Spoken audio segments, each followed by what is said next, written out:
Bismillahirrahmanirrahim. Assalamualaikum warahmatullahi wabarakatuh. Alhamdulillahi rabbil alamin. Wassalatu wassalamu ala nabiyyina Muhammadin wa ala alihi wa ashabihi wa man tabi'ahum bi ihsanin ila yaumiddin. Rabbi shrah li sadri wa yassir li amri wahlul 'uqdatam min lisani yafqahu qawli. Subhanaka la ilma lana illa ma 'allamtana innaka antal alimul hakim. Allahumma 'allimna ma yanfa'una wanfa'na bima 'allamtana wa zidna ilman ya rabbal alamin. Allahumma ati nufusana taqwaha wa zakkiha anta khairu man zakkaha anta waliyuha wa maulaha. Allahumma inna na'udzubika min qalbin la yakhsha' wa min ilmin la yanfa' wa min nafsin la tashba' wa min da'watin la yustajabu laha. Ma'asyiral muslimin, jamaah yang dimuliakan Allah Subhanahu wa taala. Pagi hari ini alhamdulillah kita semuanya asbahna ala fitratil Islam, dibangunkan oleh Allah dalam keadaan masih menetapi fitrah agama Islam, dalam keadaan bersih, suci, beriman dan bisa melaksanakan ketaatan, dan semua itu merupakan karunia dan rahmat dari Allah Subhanahu wa taala. Kembali kita akan melanjutkan pembahasan kita terkait dengan serial Tazkiyatun Nafas, dan hari-hari ini ya kita semakin meyakini betapa pentingnya Tazkiyatun Nafas ini untuk kita dan juga keluarga kita. Ya, apalagi di tengah banyak isu yang sangat mengkhawatirkan. Kalau kita lihat di media sosial ataupun di televisi, ya, lagi rame PP nomor 28 tahun 2024 tentang kesehatan reproduksi, macam-macam poinnya, yang itu kalau kita bagi para orang tua, apalagi muslim dan komitmen dengan agama Islam, pasti ini menjadi satu hal yang sangat meresahkan. Ya, nah ini membuat kita harus mencari cara gimana kita membentengi diri, membentengi anak-anak kita supaya terhindar dan dijauhkan oleh Allah dari dosa-dosa yang mendekatkan mereka kepada perbuatan zina, ya, atau bahkan perbuatan zina itu sendiri. Ya, maka Islam memiliki cara, memiliki metode yang bisa kita gunakan. Yang penting kita mau melaksanakan dan konsisten. Dan semua itu muaranya ada pada tazkiyatun nafas, kebersihan hati, kebersihan jiwa, yang semua itu intinya ada pada penguatan iman dan ketakwaan, kedekatan seseorang kepada Allah Subhanahu wa taala.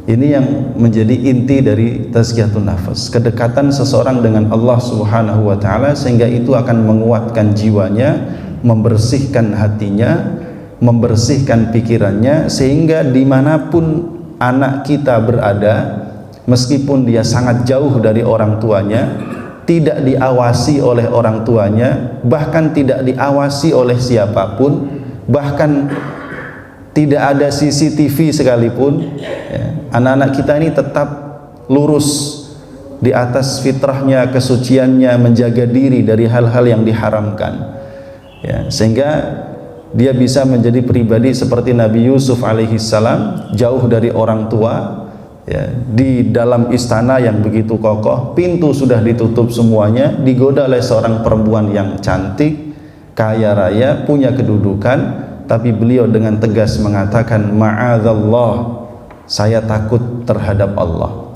Ini semua adalah buah dari tazkiyatun nafas dan pendidikan, pembinaan karakter, penguatan iman dan takwa yang diberikan oleh orang tuanya, yaitu Nabi Ya'qub alaihissalam. Nah, ini penting.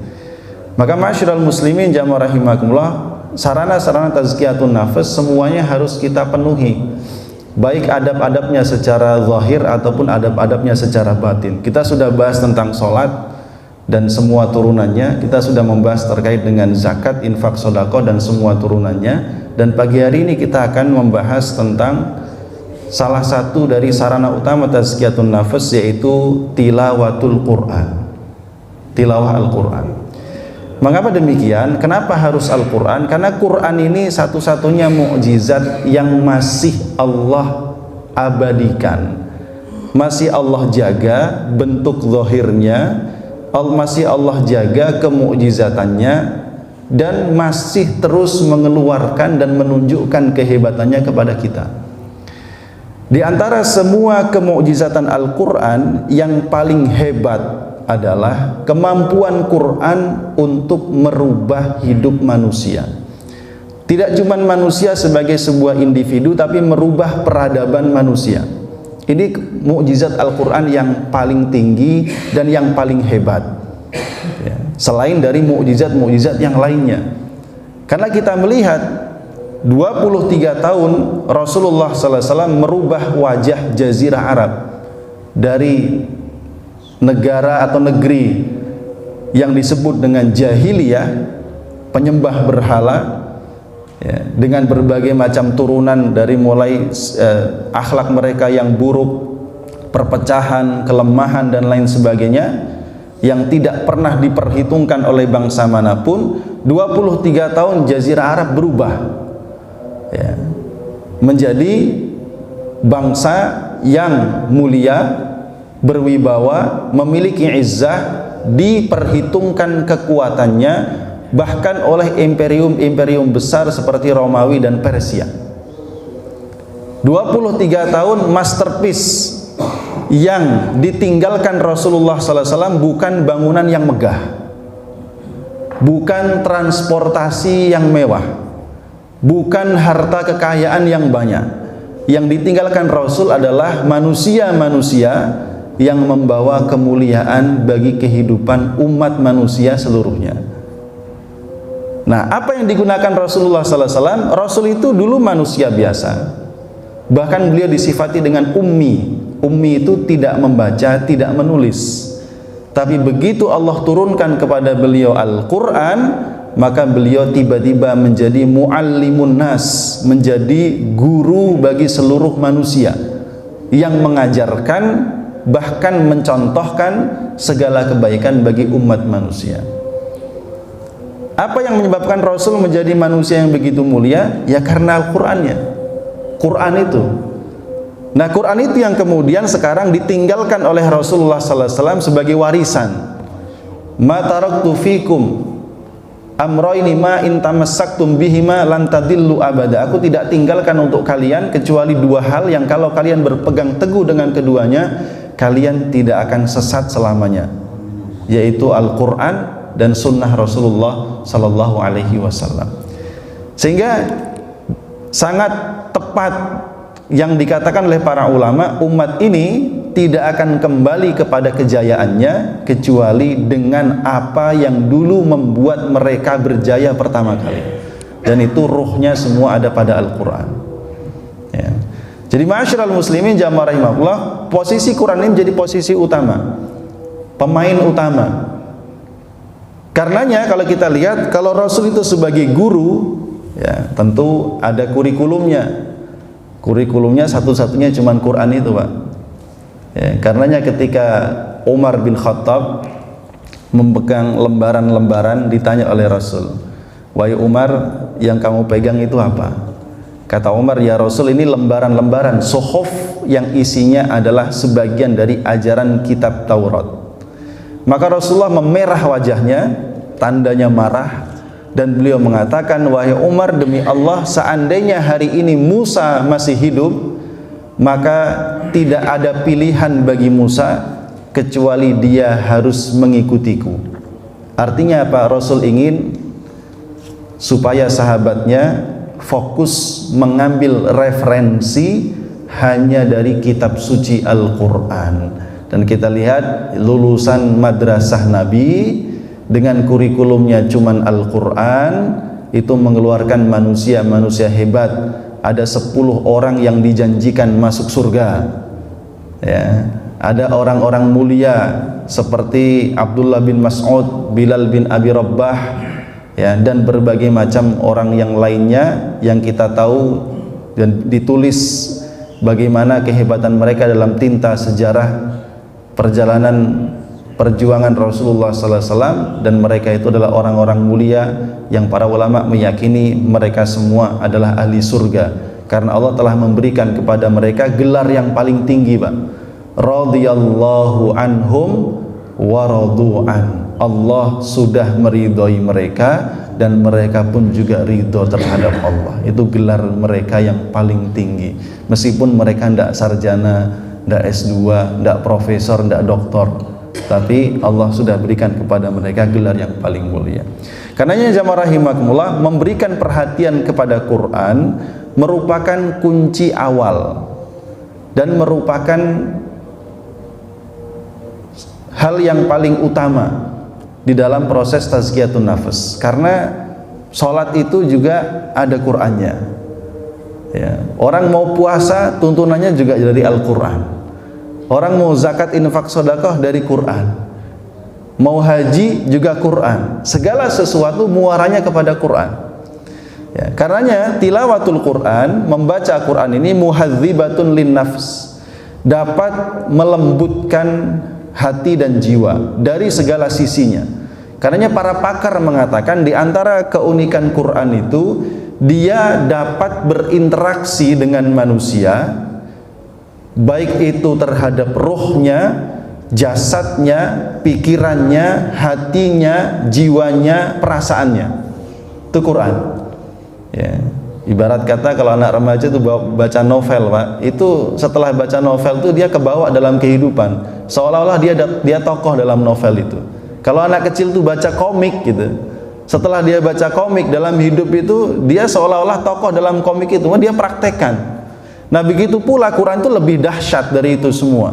Ketika Quran itu berbicara kepada manusia, maka Quran berbicara kepada hatinya, perasaannya, akalnya, pikirannya, semuanya. Karena tadi kita katakan Quran itu kemudian mampu merubah hati dan merubah kehidupan manusia. Karena kalau kita ingin berubah, berarti kunci pertamanya kita tidak boleh lepas dari Al-Quran. Karena Quran itu akan memberikan cahaya kepada hati, selalu mengingatkan hati, dia menyempurnakan semua amal ibadah kita ya. Namun meskipun demikian harus diperhatikan, membaca Quran harus memenuhi hukum-hukum yang memang harus dipenuhi, dari mulai menyempurnakan makhrajnya, tajwidnya. Ini pintu pertama, Pak. Kalau pintu pertama tidak lulus, bagaimana masuk pintu kedua? Ya, maka menjadi sebuah kewajiban bagi kita semua untuk terus belajar menyempurnakan bacaan Al-Quran kita. Nanti kita akan melihat bahwa di antara faktor yang menghalangi seseorang dapat mencapai atau mendapatkan pengaruh dari Al-Quran adalah masih belum tuntas belajar makhraj dan tajwidnya.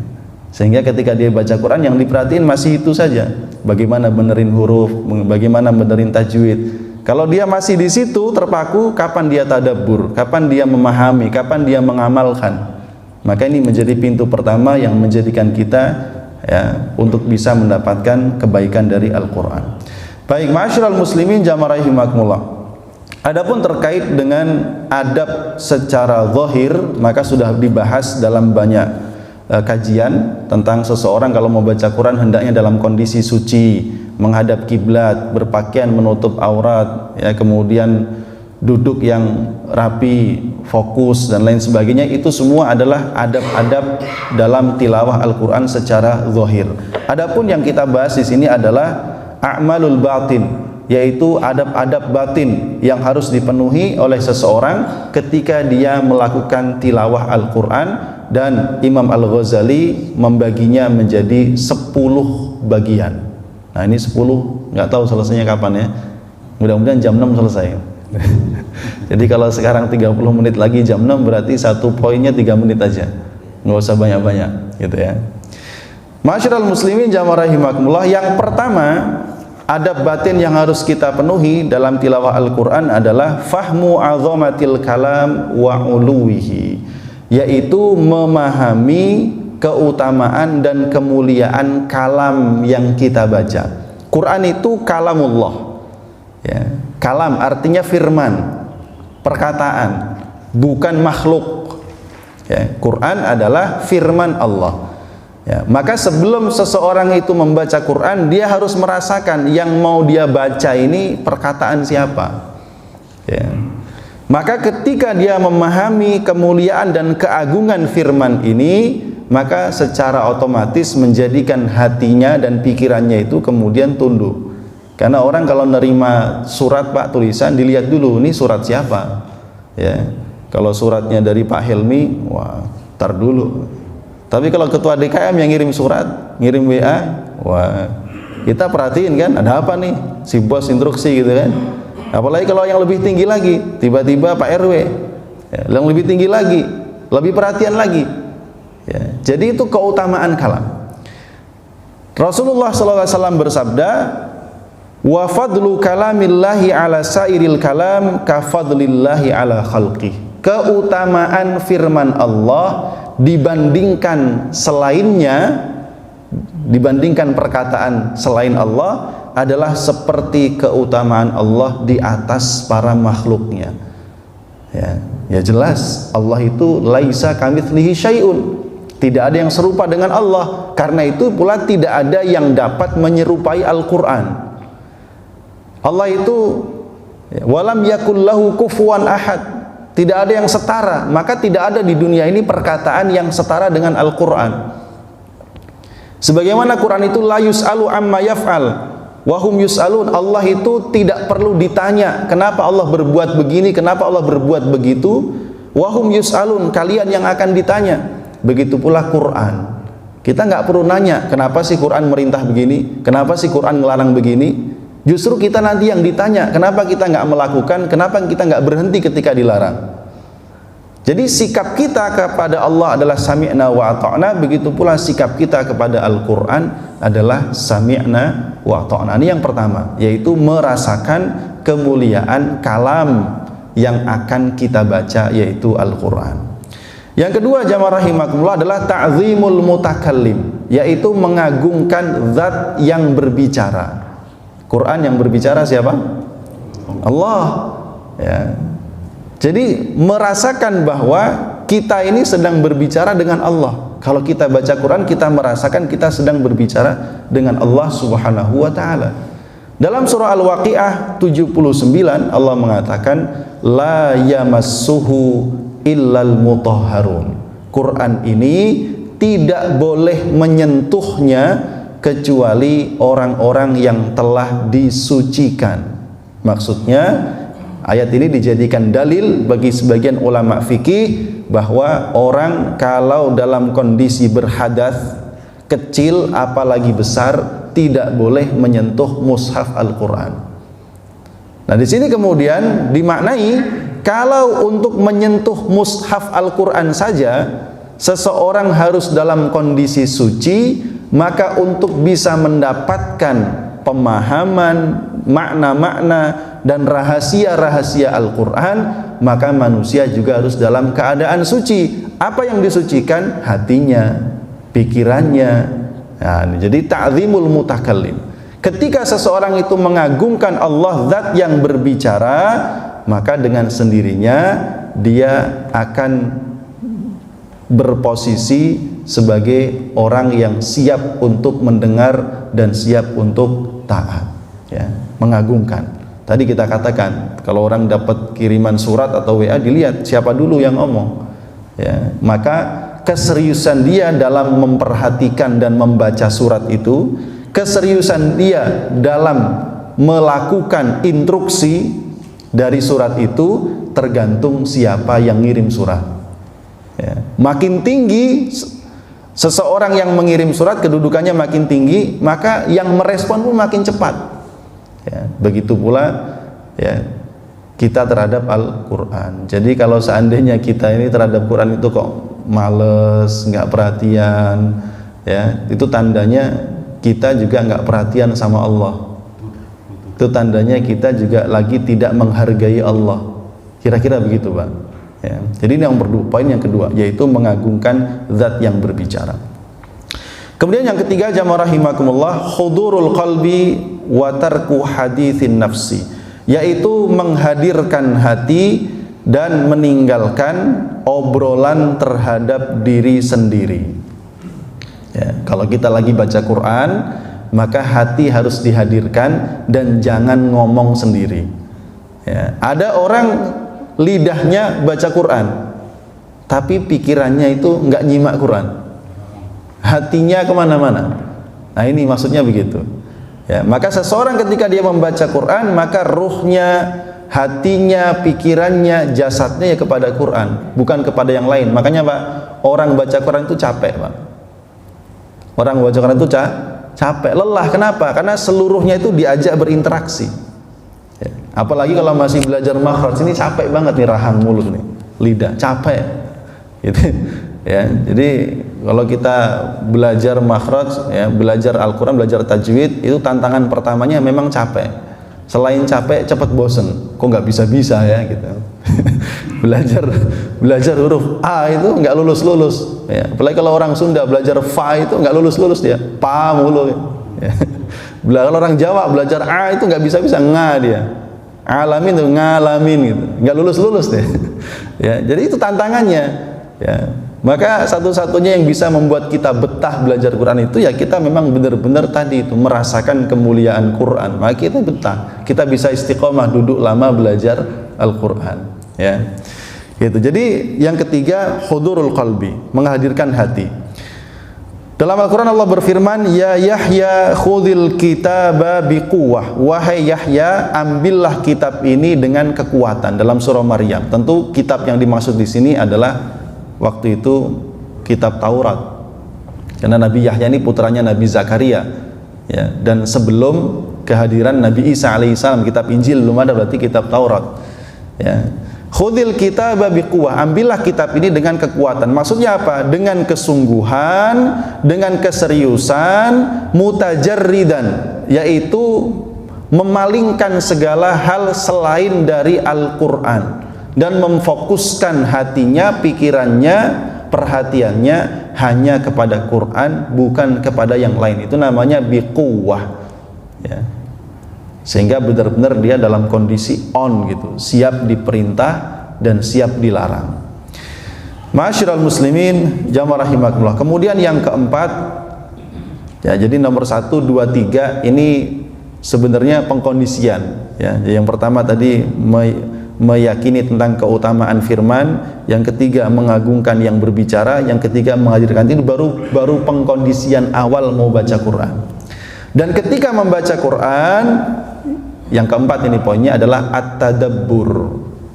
Tadabbur itu artinya bertafakur, merenung, dengan berusaha memahami makna-makna ayat-ayat Al-Quran untuk mengambil pelajaran dan mengambil iktibar. Itu namanya tadabbur.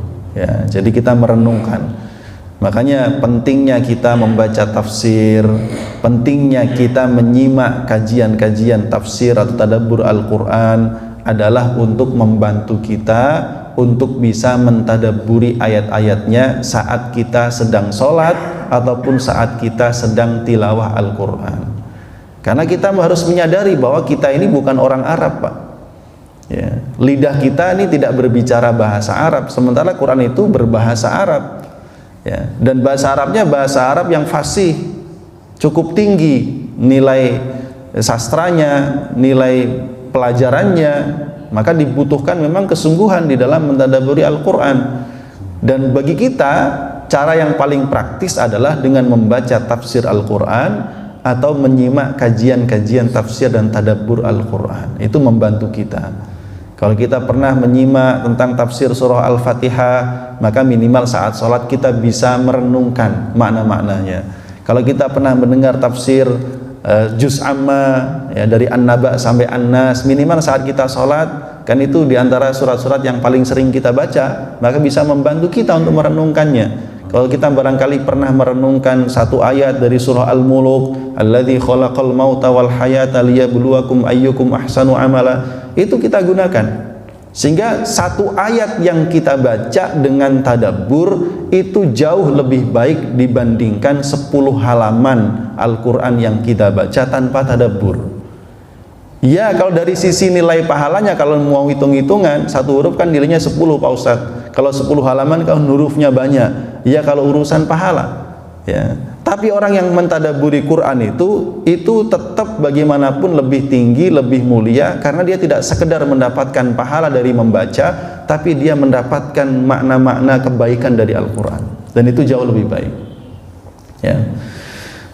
Kemudian jamaah rahimakumullah, tentang tadabbur ini banyak sekali ayat-ayat Al-Quran yang mendorong kita untuk melakukannya. Kitabun anzalnahu ilaika mubarakun liyadabbaru ayatihi waliyatadzakkara ulul albab. Inilah kitab yang kami turunkan kepadamu wahai Muhammad, merupakan kitab yang diberkahi supaya mereka mentadabburi, merenungkan ayat-ayatnya, dan supaya ulul albab itu bisa mengambil pelajaran. Kalau tidak mau mentadabburi, ditanya sama Allah, afala yatadabbarunal Qur'an am ala qulubin aqfaluha. Kenapa mereka tidak mau merenungkan Quran? Apakah hatinya itu ada kuncinya? Tanya, Pak. Ya.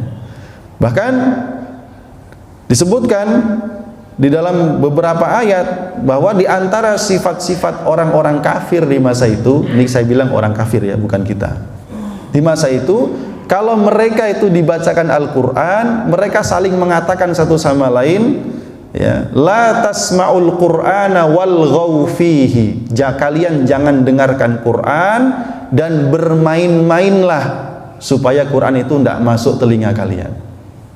Nah, karenanya Rasul mengadu kepada Allah Subhanahu wa taala dalam Al-Furqan ayat 30, wa qala ar-rasulu ya rabbi inna qaumi ittakhadhu hadzal qur'ana mahjura. Dan berkatalah Rasul, wahai Tuhanku, sesungguhnya kaumku menjadikan Quran ini mahjura, tidak dianggap. Mahjura itu bertingkat-tingkat, Pak. Ya, tidak mau baca. Itu disebut mahjur, menghajrul Quran. Udah baca tapi nggak mau mempelajari, itu juga mahjur. Udah mempelajari, memahami tapi tidak mengamalkan, itu juga termasuk. Jadi bertingkat-tingkat, tergantung sesuai dengan tingkat kemampuannya. Jadi artinya apa? Kita dituntut untuk benar-benar mentadabburi Al-Quran dan berusaha untuk mengamalkannya. Dari Asma binti Abu Bakar As-Siddiq radhiyallahu anhuma, kana ashabun nabi idza quri'a alaihimul Qur'an kama na'atahumullah. Dahulu sahabat-sahabat Nabi kalau dibacakan kepada mereka Al-Quran, maka kondisi mereka persis seperti yang Allah gambarkan dalam Quran. Apa itu? Tadma'a a'yunuhum, mata mereka menangis. Wa taqsha'irru juluduhum, dan kulit mereka itu seperti mengelupas. Jadi dalam level tertinggi, Pak, orang baca Quran itu atau dibacakan Quran itu hatinya gemeter, jantungnya itu berdebar, dan kulitnya itu seperti mengelupas, saking dia merasa takutnya kepada Allah Subhanahu wa ta'ala. Sampai level itu ya. Dan insya Allah jamaah Al-Istiqomah hampir-hampir sama, terutama kalau itikaf ya, imamnya baca panjang, gemeter tuh.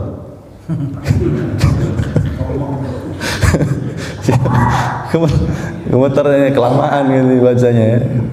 Ya, Allah Rabbi ya. Jadi sampai level seperti itu ya.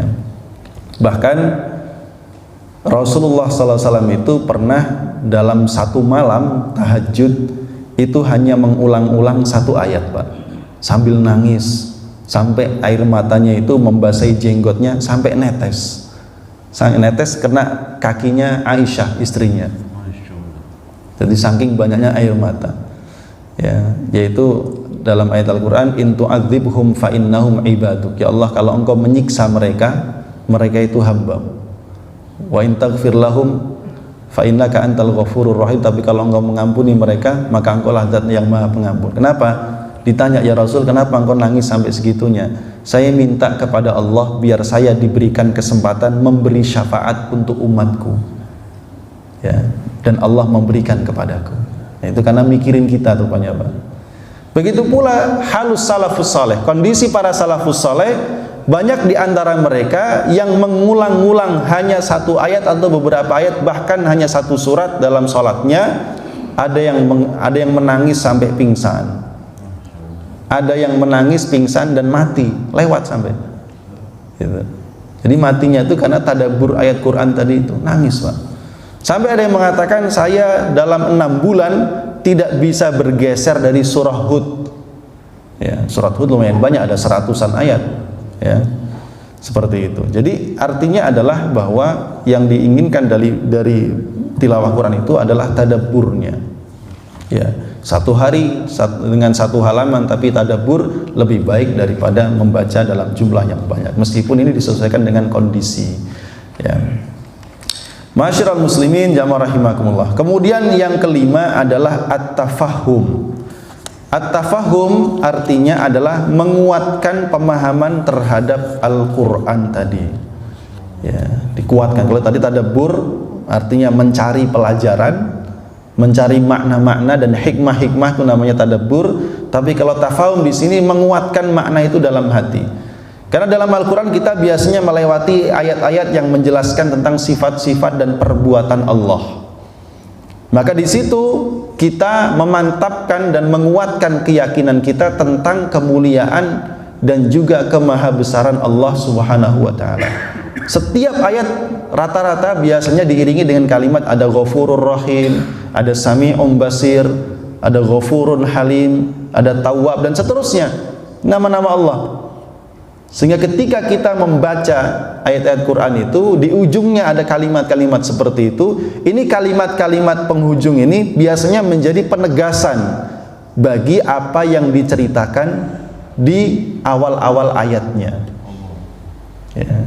Yang artinya ingin mengisyaratkan kepada kita bahwa semua kejadian-kejadian yang diceritakan itu semua berada di bawah kendali Sang Maha Kuasa, yaitu Allah Subhanahu wa ta'ala. Nah, kalau biasanya Quran itu berbicara tentang masalah orang-orang yang berdosa atau dosa-dosa besar atau berbicara tentang neraka, biasanya rata-rata diiringi dengan syadidul iqab.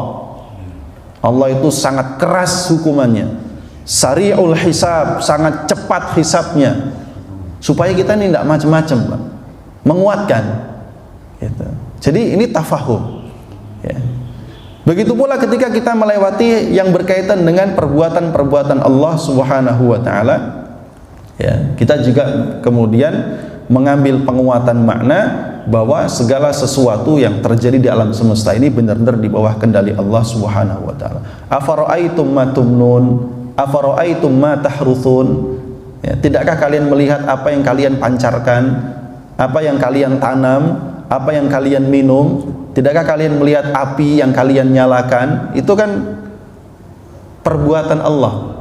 Segala sesuatu ya berada di bawah kendali Allah Subhanahu wa taala. Apalagi kalau kita mendengar tentang kisah-kisah para nabi, bagaimana mereka didustakan, bagaimana mereka kemudian dizalimi oleh kaumnya, ada sebagian mereka yang kemudian dibunuh dan lain sebagainya. Kita mendapatkan pelajaran penguatan tentang kesabaran, keistiqomahan, ketegaran dan seterusnya. Nah, ini semua didapatkan dengan proses tafahum ya. Kemudian ma'asyiral muslimin jamaah rahimakumullah, yang keenam adalah at-takhalli. At-takhalli artinya adalah menghindarkan diri dari hal-hal yang dapat menghalangi pemahaman kita terhadap Al-Quran ya. Yang pertama ya tadi, seseorang kalau masih fokus kepada makhraj tajwid, bukan berarti ini nggak penting, ini penting untuk diperhatikan, tetapi kalau masih di situ fokusnya, maka dia pasti akan terhindar dari menyelami dan mentadaburi makna-makna Al-Quran. Kalau sholat nih, kalau sholat kita masih ke situ fokusnya, artinya belum tuntas pelajaran kita tajwid dan makhraj itu, ya kita akan masih berkutat di situ ya, sehingga kita nggak akan mendapatkan pengaruh yang lebih besar dari Al-Quran, sekedar hanya mendapatkan pahala saja. Yang kedua diantaranya adalah taklid atau fanatik terhadap suatu keyakinan atau suatu pendapat. Ini juga dapat menghalangi kita ya, karena begitu kita membaca Al-Quran, ya, ada makna-makna yang baru di situ, inspirasi yang baru. Tapi orang yang fanatik bilang, ini kok nggak cocok sama bapak saya, ini kok nggak cocok sama budaya saya. Akan begitu, ada penolakan. Kenapa? Fanatisme itu, ta'assub, membuat seseorang itu menolak kebenaran. Ini yang repot, ya, fanatisme. Maka sering para motivator bilang itu, kosongkan gelasmu. Nah, kosongkan gelas. Jadi maksudnya adalah sebelum kita membaca Quran itu, pikiran itu dikosongkan dalam artian tinggalkan semua, sehingga nanti biarkan Quran itu yang mengisi hati kita, pikiran kita, perasaan kita, sehingga kita siap menerima kebenaran dan siap menerima instruksi apapun dari Al-Quran. Nah, itu baru nanti Quran akan memberikan pengaruh. Yang ketiga, diantara yang menghalangi seseorang dari memahami makna Al-Quran adalah musirran ala dzambin au muttasifan bi kibrin, yaitu orang yang terus-menerus tenggelam dalam perbuatan dosa atau karena ada kesombongan di dalam hatinya. Ya, ini juga repot. Kalau udah dia tetap membiarkan dirinya tenggelam dalam dosa, apalagi ada kesombongan, jelas itu akan menjadi penyakit, akan menjadi benteng yang menghalangi masuknya Quran dalam dirinya. Ya. Inna fi dzalika la dzikra liman kana lahu qalbun aw alqas sam'a wa huwa syahid. Sesungguhnya dalam semua itu, pelajaran-pelajaran Quran, la dzikra, terdapat pelajaran. Liman alqas sam'a, ya, liman kana lahu qalbun, bagi orang yang satu, dia punya hati. Maksudnya apa? Pikirannya mau nyimak, hatinya mau menyimak. Au alqas sam'a, atau benar-benar menempatkan pendengarannya dengan seksama. Wa huwa syahid, ya, dan matanya itu juga menyimak dengan serius, barulah dia bisa mendapatkan pelajaran. Tapi orang yang tetap tenggelam dalam perbuatan dosa, ya nggak bisa, karena dosa itu kan karat, Pak. Ibaratnya kalau Quran itu ingin merubah hati, maka dosa itu karat. Maka kalau ada seseorang itu yang membiarkan dirinya tenggelam dalam perbuatan dosa, berarti dia membuat hatinya berkarat. Kalau hatinya berkarat, ya Quran gimana mau bisa membersihkannya? Karena dia sendiri yang membuat hatinya berkarat. Makanya salah satu karakter orang beriman itu, alladzina idza dzukirallah wajilat qulubuhum wa idza tuliyat alaihim ayatuhu zadathum imana. Orang beriman itu kalau mendengar nama Allah bergetar hatinya, kalau dibacakan ayat Quran imannya bertambah. Nah, ini maka pasti dia senang dengerin Quran. Nah, kalau nggak senang dengerin Quran, begitu ada orang nyetel Quran, dia nggak suka. Begitu ada orang nyetel, itu dia. Gitu kan, dia otomatis goyang. Itu yang repot nih. Jadi yang sebenarnya yang dia suka itu apa gitu kan? Nah, itu kan jadi Quran bisa memperlihatkan jati diri seseorang. Baik, kemudian juga diantara adab-adab batin, ya, tadi yang ke-6 sudah, yaitu at-takhalli. Yang ke-7 adalah at-takhsis. At-takhsis artinya mengkhususkan. Maksudnya bagaimana mengkhususkan itu? Merasakan bahwa Quran itu sedang berbicara secara langsung kepada dirinya. Nah, ini takhsis. Jadi kalau dia membaca di situ ada ayat perintah, maka dia merasa dialah yang dapat perintah. Kalau dia membaca ayat yang ada larangan, maka dia merasakan bahwa dia yang dilarang. Kalau di situ Al-Quran berbicara tentang ancaman azab, maka dia merasa dirinya yang terancam. Itu namanya takhsis. Ya. Kalau orang lagi susah, terus dia baca wadduha wal laili idza saja ma wadda'aka rabbuka wa ma qala. Tuhanmu tidak akan meninggalkanmu dan tidak membencimu. Ya. Maka hatinya tenang, Pak.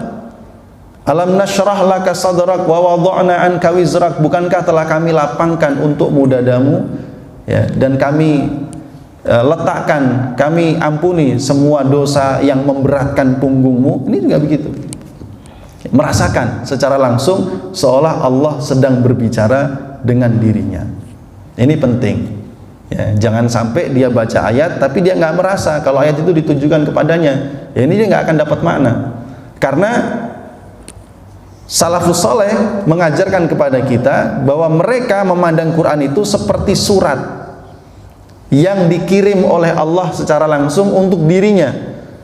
Maka orang yang dapat surat itu ya pasti dia buka suratnya, dia baca dengan seksama, dia perhatikan ini Allah ada pesan apa, ada perintah apa untuk dilakukan, ada larangan apa untuk segera ditinggalkan, dan begitu seterusnya, sehingga benar-benar dia bisa merasakan apa yang terbaik. Dan kita melihat keajaiban tentang Al-Quran, terutama takhsis ini kita dapatkan pada saudara-saudara kita di Gaza.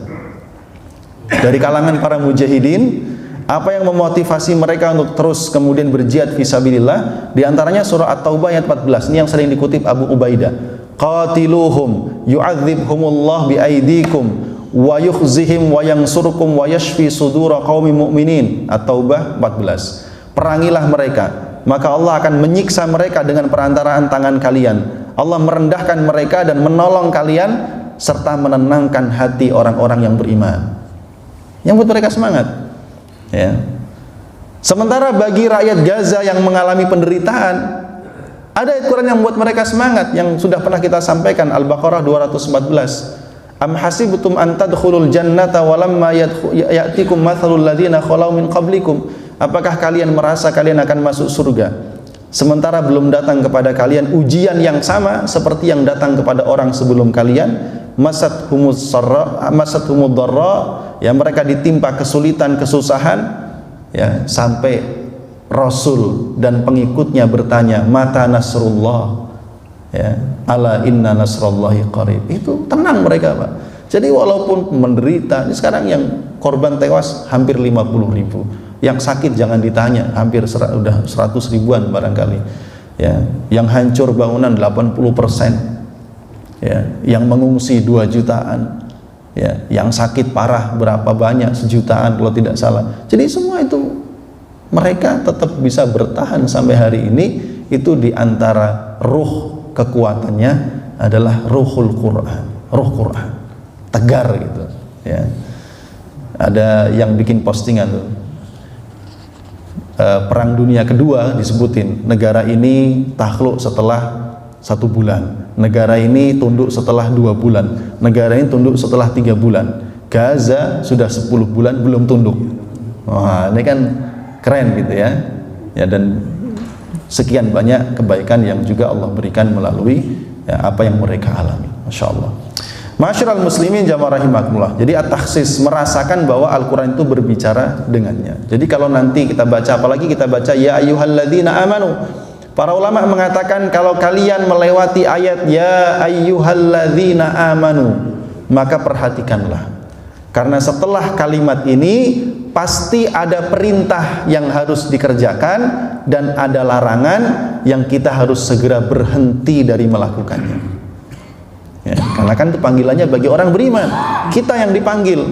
Dan yang menariknya, Allah panggil kita dengan mengakui keimanan kita. Wahai orang-orang yang masih merasa punya iman. Nah, ini panggilan yang sangat indah. Masyarul muslimin jamaah rahimakumullah. Yang kedelapan adalah at-ta'athur, yaitu berusaha untuk terpengaruh terhadap Al-Quran. Nah, ini wajib, Pak. Ya, berusaha untuk terpengaruh dengan Al-Quran. Jadi kalau Quran itu kita baca, dia berbicara tentang surga, ya kita terpengaruh, ikut senang, ikut mendambakan. Saking senangnya pengen masuk surga, bisa nangis dia.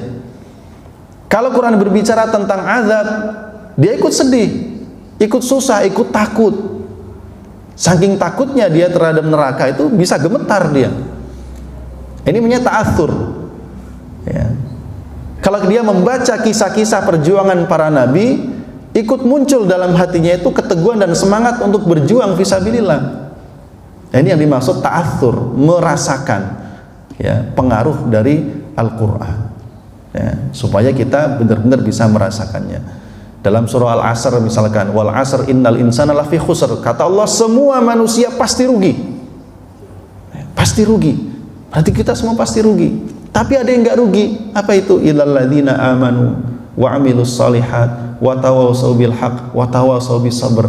4 syarat untuk menjadi orang yang tidak merugi. Tinggal kita penuhi 4-4-nya. Ya.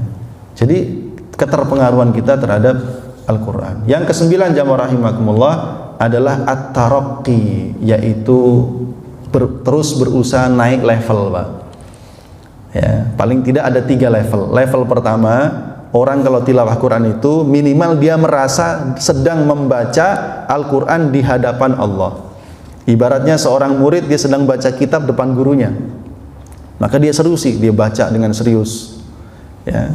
Maka dalam kondisi demikian, ya, makomnya dia adalah siap untuk, ya, tunduk, patuh, berharap, mendengar dan lain sebagainya. Makom yang kedua adalah makom merasakan bahwa Allah sedang berbicara dengannya. Ini makom kedua, level tengah. Ya. An yashhad biqalbihi, dia menyaksikan dengan hatinya bahwa Allah Subhanahu wa taala itu melihat dia, berbicara dengannya, ya, dan ingin memberikan kebaikan padanya. Maka dalam kondisi itu sikapnya adalah sami'na wa ata'na, malu, ya, mengagungkan kepada Allah Subhanahu wa taala. Ya, ibaratnya orang kalau dipanggil oleh seseorang yang dia takuti gitu, ya, mungkin pimpinannya, mungkin rajanya, mungkin presidennya gitu, ya, dia datang gitu. Kalau Pak Helmi nggak takut sama presiden dia.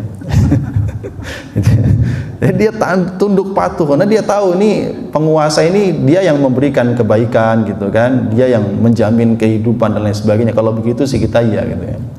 Ya, nah itu seperti itu, kemudian dia benar-benar merasakan, maka dalam kondisi itu dia malu dan siap mendapatkan instruksi. Ya, level yang tertinggi yang ketiga, dia membaca Al-Quran seolah-olah dia benar-benar, ya, bukan berarti melihat, benar-benar melihat, ya, tapi seolah-olah benar-benar dia sedang menyaksikan Allah Subhanahu wa taala. Dia membaca ayat-ayat sifat, dia membaca sifat-sifat Allah, Asmaul Husna, benar-benar dia merasakan seolah-olah itu benar-benar kelihatan depan matanya. Ya. Kalau ibarat kata dalam penulisan itu ada namanya majas personifikasi gitu. Ya. Dikatakan misalnya dalam Al-Quran kan ada itu. Walamma sakata an Musal ghadab, ketika kemarahan itu diam dari Musa. Apakah kemarahan itu diam? Kan maksudnya ini personifikasi. Kemarahan itu diumpamakan seperti manusia yang dia bergerak, berbicara, tapi kemudian dia diam. Maksudnya tenang hatinya. Begitu pula ketika dia mendengar As-Sami' Al-Basir, dia merasakan itu kedekatan dengan Allah Subhanahu wa taala. Ini level yang tertinggi. Ya, nah ini kita perlu belajar untuk naik level ke sana. Dan yang ke-10 adalah at-tabarri. Yang terakhir, at-tabarri adalah berlepas diri dari segala daya upaya dan kekuatan dirinya, ya, dan memandang dirinya dengan pandangan ridha dan tazkiyah. Kalau dia tadi membaca ayat-ayat tentang orang-orang saleh, para siddiqin, para anbiya, para salihin, dia merasa belum pantas sejajar dengan mereka, tapi berharap seperti mereka. Tapi kalau dia membaca ayat-ayat tentang orang-orang yang mujrim, orang-orang fasik, orang-orang munafik, para pendosa, dia merasa, oh kayaknya saya masih di sini, takut gitu. Sehingga hal itu secara otomatis menjadikan dia ini bersemangat untuk terus memperbaiki diri. Karena kalau orang itu sudah memandang dirinya baik, ya, terus dia baca ayat tentang orang-orang soleh, ini kayaknya level saya di sini nih, gitu kan? Ya udah, dia merasa tenang. Tidak ada dorongan untuk meningkat ke arah yang lebih baik lagi. Ya. Begitu pula kalau dia merasa terlalu putus asa dengan membaca orang-orang yang berdosa, nanti dikasih indikasi itu, terus dia tidak kemudian ada harapan kepada Allah, putus asa dia, nggak ada semangat untuk bertaubat, untuk berubah. Ya, maka ada di level tengah kita, tabarri di situ. Ya, berusaha untuk bisa ke arah yang lebih baik, ya, tetapi juga jangan merasa aman dengan posisi yang paling rendah. Nah, dengan demikian jamaah rahimakumullah, 10 adab batin ini, ya, tentu terlalu singkat untuk kita bahas dalam waktu setengah jam, ya, tapi yang pasti ini ya mungkin kita katakan sebagai muqaddimah, ya, pemantik kita, ya, minimal mendorong kita untuk masuk ke pintu pertama, yaitu belajar membaca Al-Quran, ya, seperti programnya Pak RW ini, ya, membaca Al-Quran. Kita semangat kembali untuk belajar Al-Quran, tilawah, memperbaiki makhraj, tajwid, dan seterusnya, karena itu pintu pertama kita untuk mendapatkan manfaat yang lebih besar dari Al-Quran. Baik, demikian yang bisa disampaikan.